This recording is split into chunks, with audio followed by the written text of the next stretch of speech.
DNA, messenger DNA, dia bukan DNA yang dikasih Tuhan sama kita. Kalau DNA yang dia Tuhan sama kita ada dua nih sebenarnya. Kalau ada DNA satu, ini dititip jadi rusak semua DNA manusia yang menerima vaksin mRNA itu positif, pasti rusak.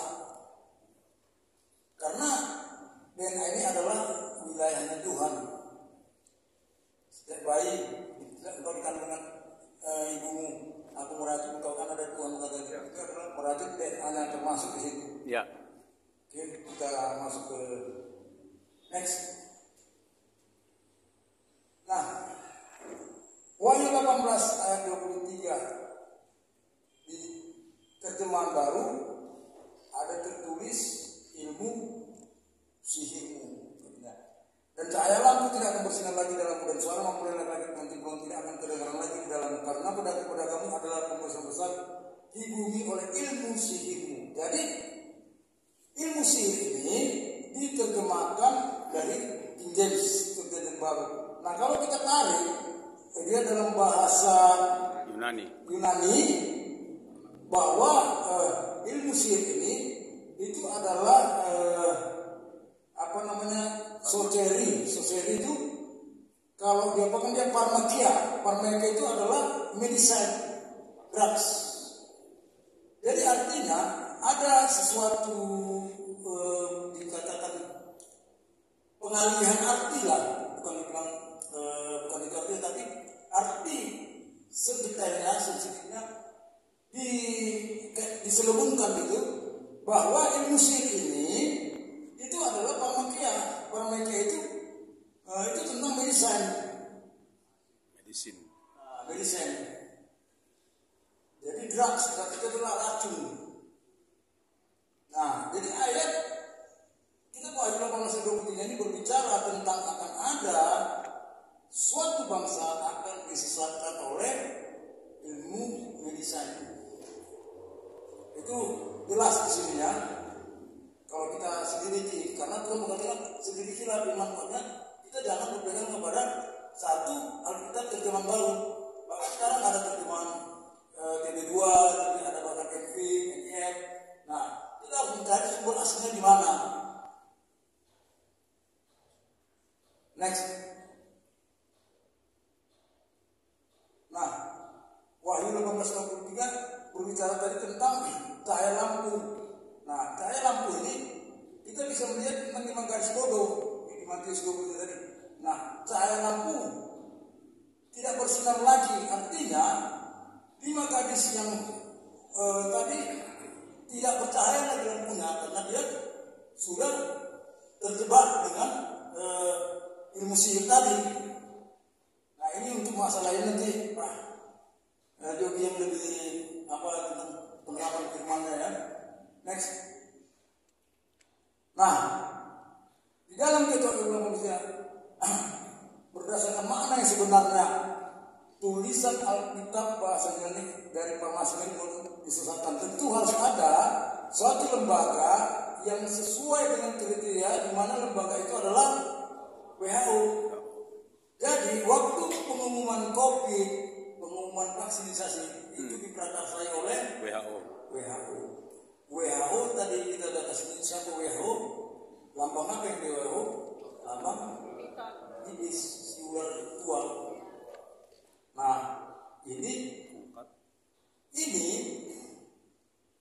adalah simbol. Ini adalah ular, ini tongkatnya, dan ini adalah tongkat dewa Yunani kuno, Yunani keselamatan. Next. Nah, ini adalah resmi. Ini kalau bisa di-scan, bukan saya yang mengartikan ini ya. Ini yang diterjemahkan. Ini dari mereka sendiri. Simbol ular ini, tongkat dengan ular telah lama menjadi simbol kedokteran dan profesi medis. Simbol ini berasal dari kisah Asclepius yang dihormati oleh orang Yunani kuno sebagai dewa penyembuhan dan kultus yang melibatkan penggunaan ular. Konon Asclepius sangat berhasil menyelamatkan nyawa, sehingga Hades, dewa Yunani dunia, di bawah mengeluh tentang dirinya kepada dewa tertinggi Zeus. Artinya bahwa ini bukan ada di sini mengenai umat Tuhan di sini. Seperti orang bilang, itu kan tongkatnya Musa. Enggak. WHO langsung mengambil simbol ular ini dan tongkat ini berdasarkan dewa Yunani. Artinya semua orang yang percaya bahwa COVID itu ada ditipu oleh si ular tua, termasuk program vaksin. Itu berasal dari WHO yang ada lembaga legitimasinya si Piton tadi. Untuk menyesatkan seperti yang tertulis dalam Wahyu 18 ayat 23. Next. Nah, ini ada lagi salah satu bukti.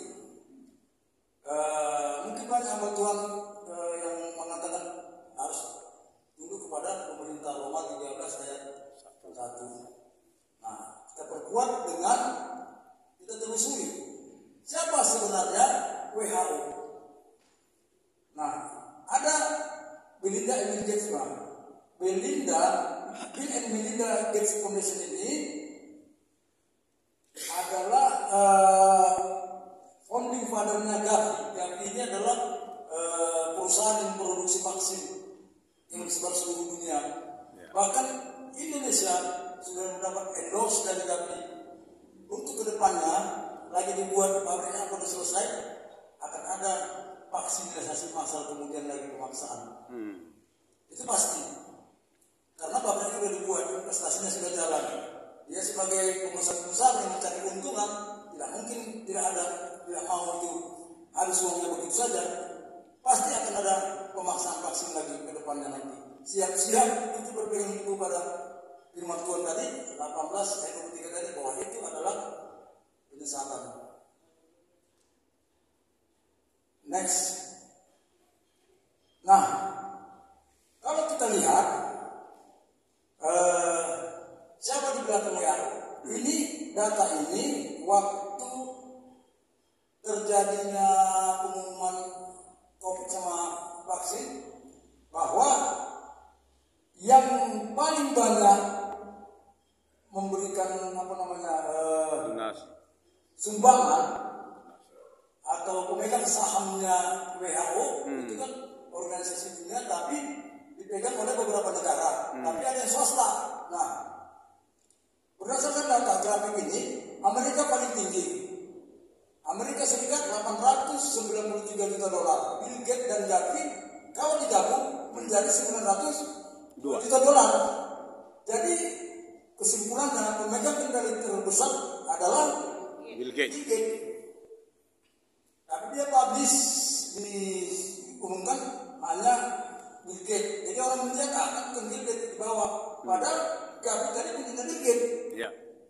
Jadi artinya kalau kita menggunakan Roma 13 ayat 1, berarti kita tunduk kepada Bill Gates. Kita tunduk kepada Bill Gates, bukan tunduk kepada Allah yang menunjuk pemerintah. Karena pengumuman vaksin berasal dari WHO yang menggunakan simbol ular. Next. Nah, ada tertulis karena pedagangmu adalah bangsa-bangsa. Pedagang-pedagang permainan mestinya yang menjadi promotor penggerak terjadi penyusupan terhadap 168 negara di dunia. Kenapa begitu cepat? Karena internet sudah 100%. Lewat dunia WHO mengumumkan pandemi dan kemudian mandatory vaksin. Dan perintah mandatory vaksin bukan dari pemerintah Indonesia, melainkan berasal dari WHO yang didanai oleh perusahaan-perusahaan vaksin terbesar dunia. Jadi penggunaan Roma 13 tidaklah tepat. Nah, ini sebenarnya mereka juga kalau kita mau lebih teliti, mau meluangkan waktu mempelajari, tahun 2015 ada WHO mengadakan GVAP. GVAP itu kepanjangan dari Global Vaccination Action Plan. Artinya dari 2015, semua tadi kan berada dari 2015, WHO 2015, Piton 2015, memang sudah direncana. Karena dengan tahun yang bersamaan mereka secara paralel bergerak ke beberapa bidang yang membuat manusia ini bisa terkontrol secara serentak. Dan kalau kita tarik garis waktunya akan ketemu bahwa itu memang direncanakan. Makanya 2015 mereka sudah ada program GPAB yang dihadiri 194 negara dan berapa ribu perusahaan-perusahaan produksi medicine, termasuk orang Indonesia, Menteri Kesehatan waktu itu hadir. Nah, di tahun 2015 itu sudah ada action plan-nya. Action plan itu artinya 2015 mereka menggunakan action plan. Di dalam dunia kerja, action plan itu artinya sesuatu tindakan yang akan diambil. Artinya itu adalah rencana time schedule-nya mereka untuk melakukan vaksinasi. Makanya tahun 2021 diumumkan mandatory vaksin. Dan itu adalah bagian daripada GVAP yang mereka buat tahun 2015. Next. Nah, ada satu lagi bukti yang mungkin orang bilang hoax itu. Bukan hoax, apa namanya? Apa satu lagi kalau disclaimer dari konspirasi atau konspirasi? Teori konspirasi. Banyak mengatakan sebenarnya enggak. Itu by design semua. Ini boleh di-download di QR-nya. Ada namanya buku Scenario for the Future of Technology and International Development. Buku ini dibuat tahun 2004, dipublikasi 2010. Di dalam skenario ini vaksinasi sama pandemi tadi sudah tertulis, sudah diagendakan. Ini merupakan bukti. Nah, artinya begini, firman Tuhan, dari kacamata firman Tuhan kita bisa melihat ya agendanya ular naga si ular tua. Nah, kemudian buku ini juga secara saintis sebagai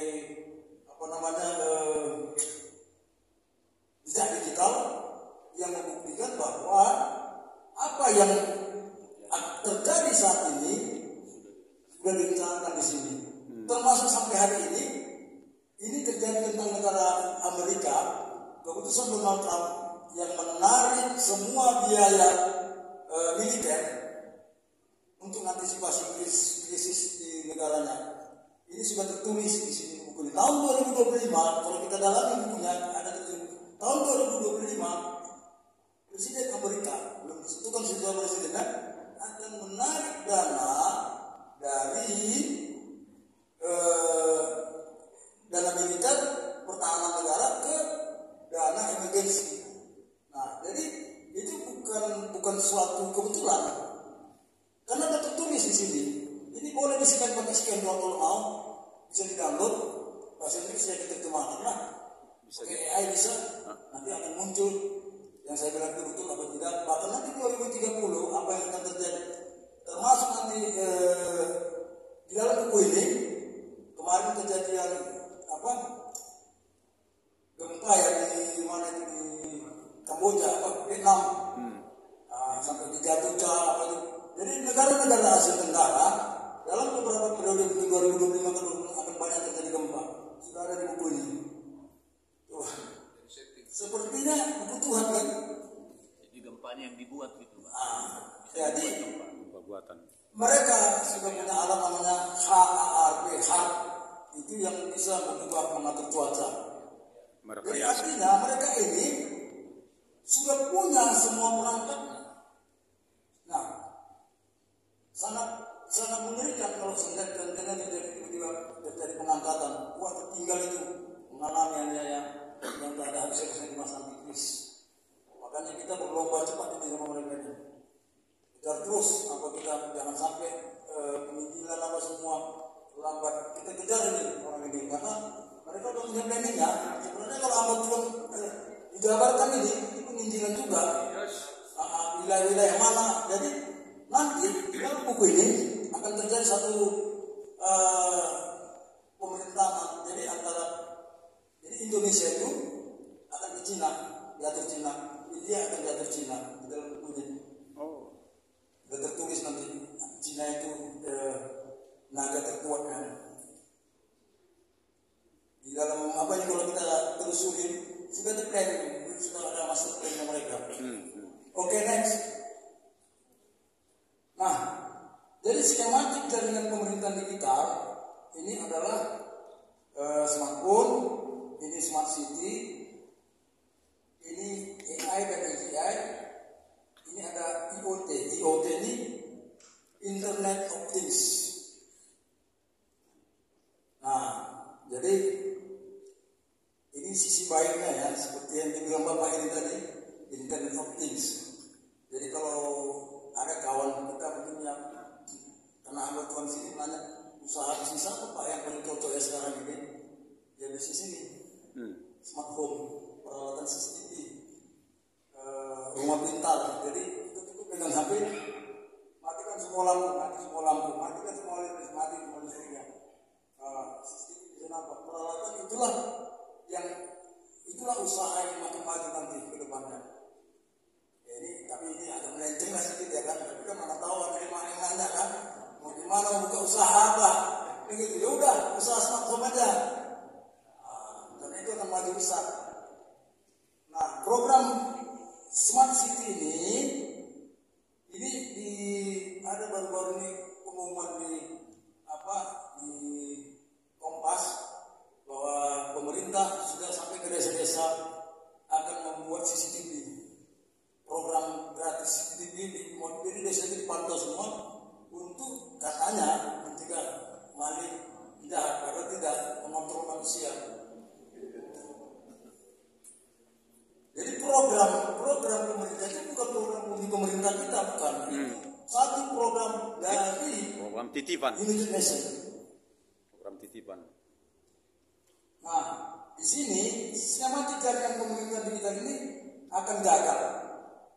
Total ini akan gagal kalau ini tidak terpenuhi. Jadi, dia gini, ada smart city, ada smart home, ada internet optik, inilah semua internet.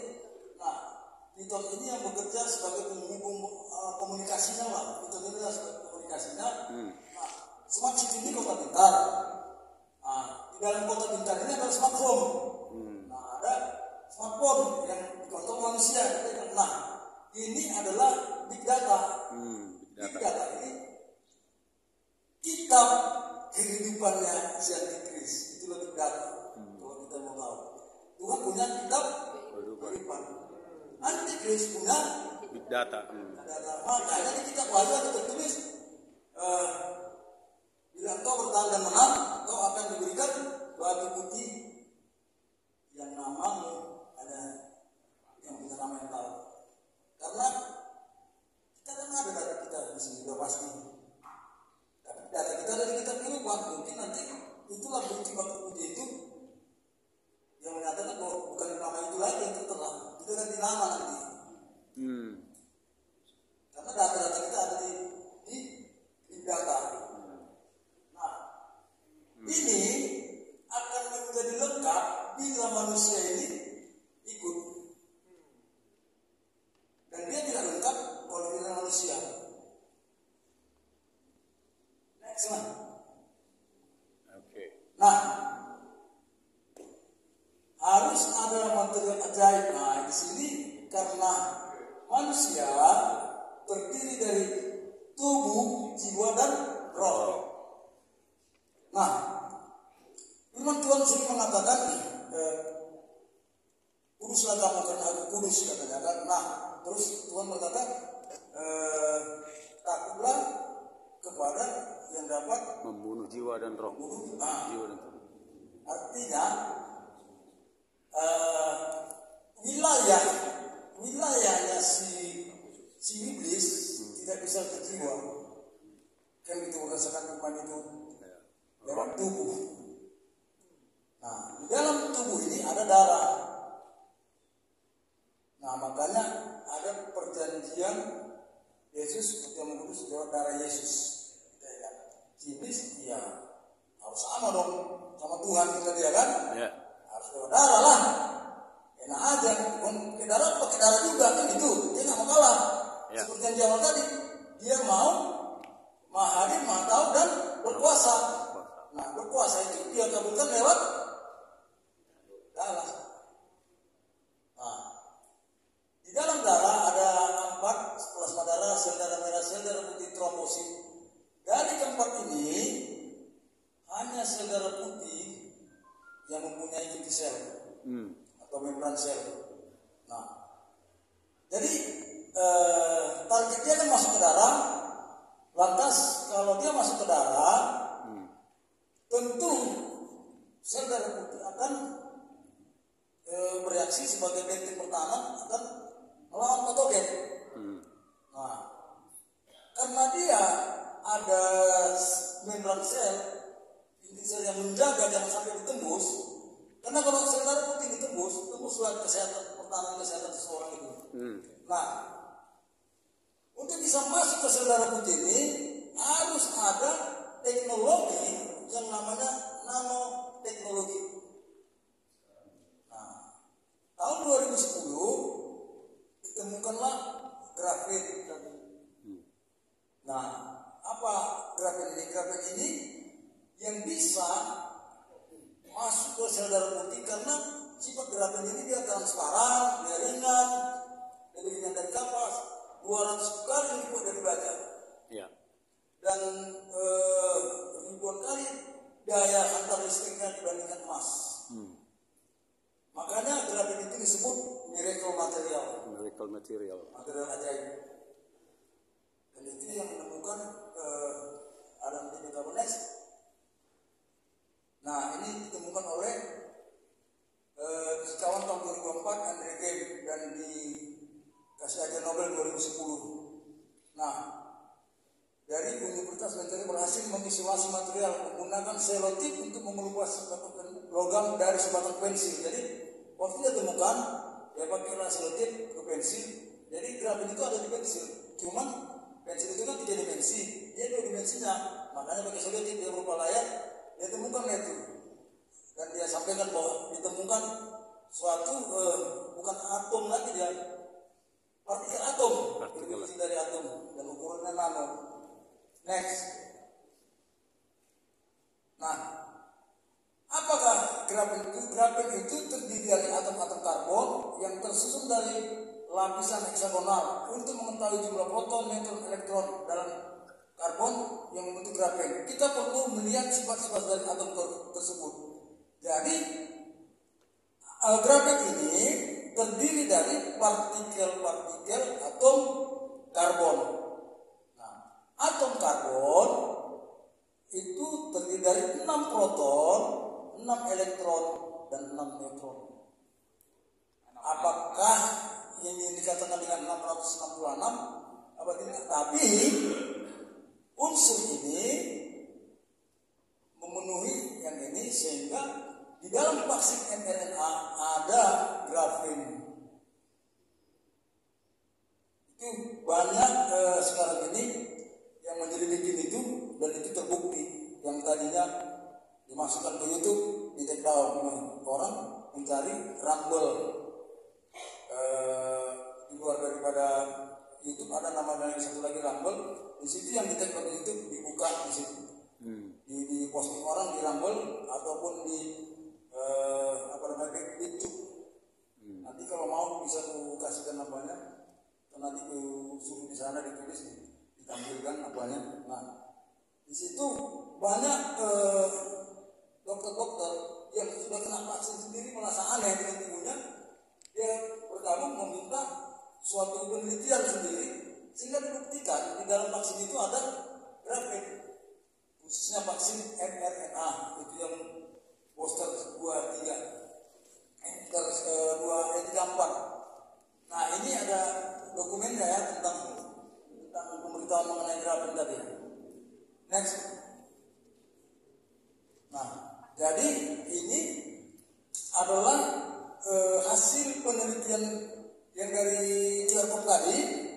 Itu kan bahasa Inggris. Saya terjemahkan, inilah artinya ya penelitiannya.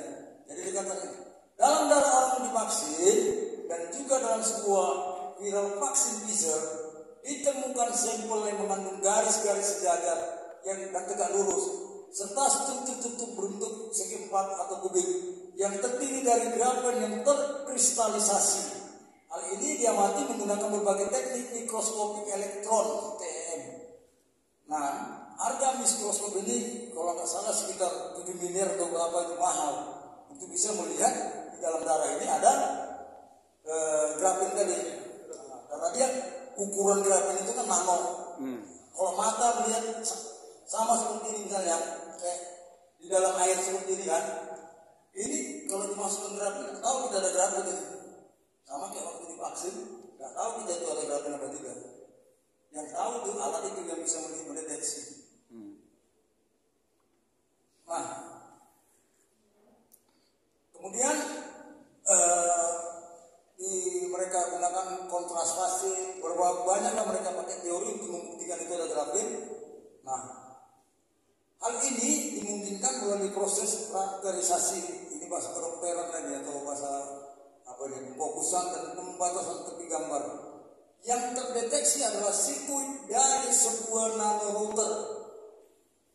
Jadi di dalam tubuh orang divaksin, ada vaksin yang tadi, ada semacam nanorouter. Nah, router itu adalah penerus sinyal gelombang Wi-Fi atau gelombang 5G. Nah, dari sini adanya jaringan nano di dalam tubuh manusia.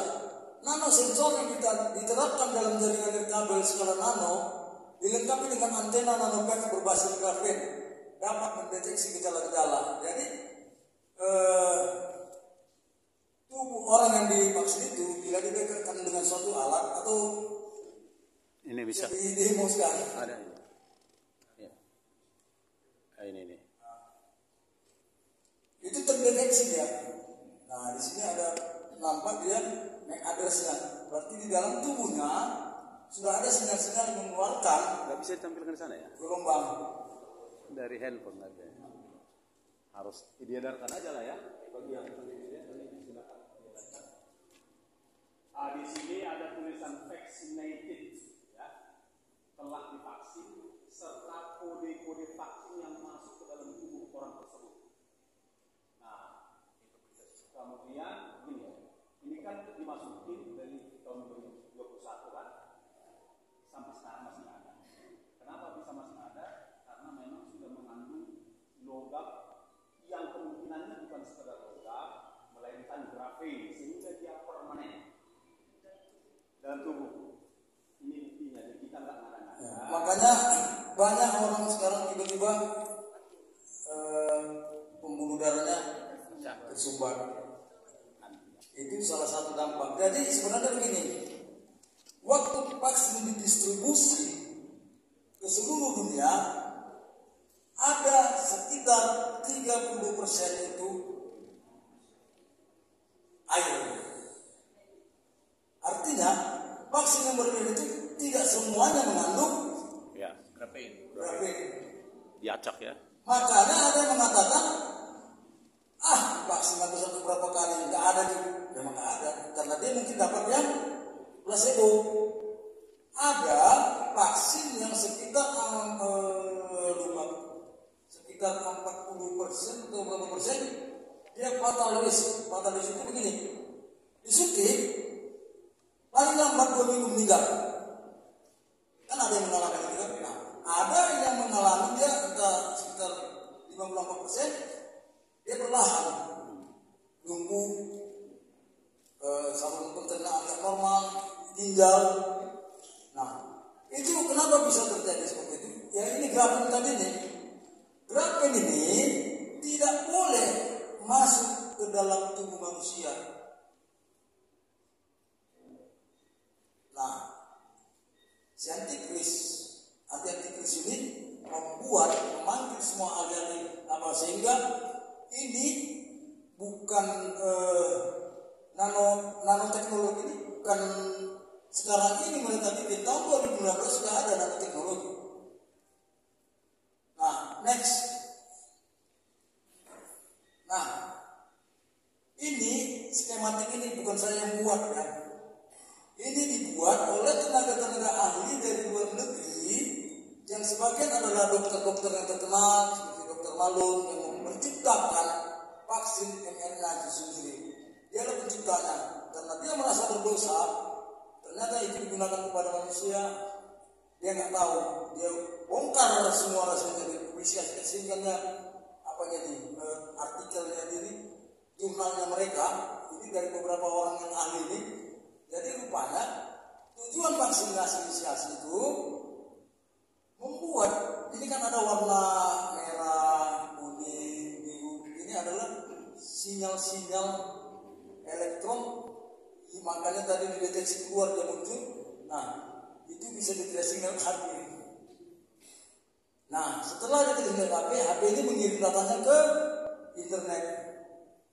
Internet ini ada yang cloud, ada juga nanti inilah big data tadi. Big data tadi, diolah di sini. Makanya terus ini ada antena 5G. Sekarang kan masih beberapa tempat yang ada 5G. Makanya semakin banyak nanti 5G akan makin banyak orang yang meninggal, apalagi yang sudah divaksin. Hati-hati bagi yang sudah divaksin. Ya, kalau saya minta lah ya, saya mohonlah bilang pengakuan sama Tuhan itu dosa. Itu pasti ditahirkan. Amin. Tidak ada yang bisa menghentikan mereka ini yang membuat ini. Sudah menyimpulkan tidak ada satu teknologi pun yang sanggup menghilangkan terapi dari tubuh manusia Kecuali hanya Tuhan Yesus yang sanggup. Amin. Dan itu masih berlaku sampai saat ini. haleluya. Dan ini akan mereka push terus tetap terapi ini masuk ke dalam tubuh. Nah, karena target mereka adalah populasi ini terhubung kepada IONT, Internet of Nano Network. Nah, next. Tadi ada tertulis tadi namanya MAC address kan? Bagaimana MAC address ini terjadi? Jadi waktu dulu diumumkanlah corona. Dari tahun 2015 teknologi yang sekarang ini sudah dibuat semacam jurnalnya dan itu dipublikasikan tahun 2015 bahwa corona itu sebenarnya bukan virus corona.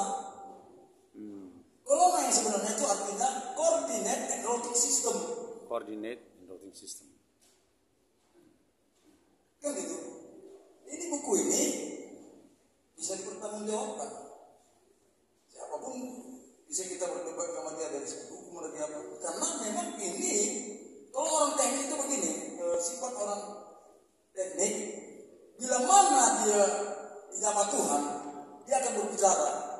Kalau yang dia buat itu pun salah.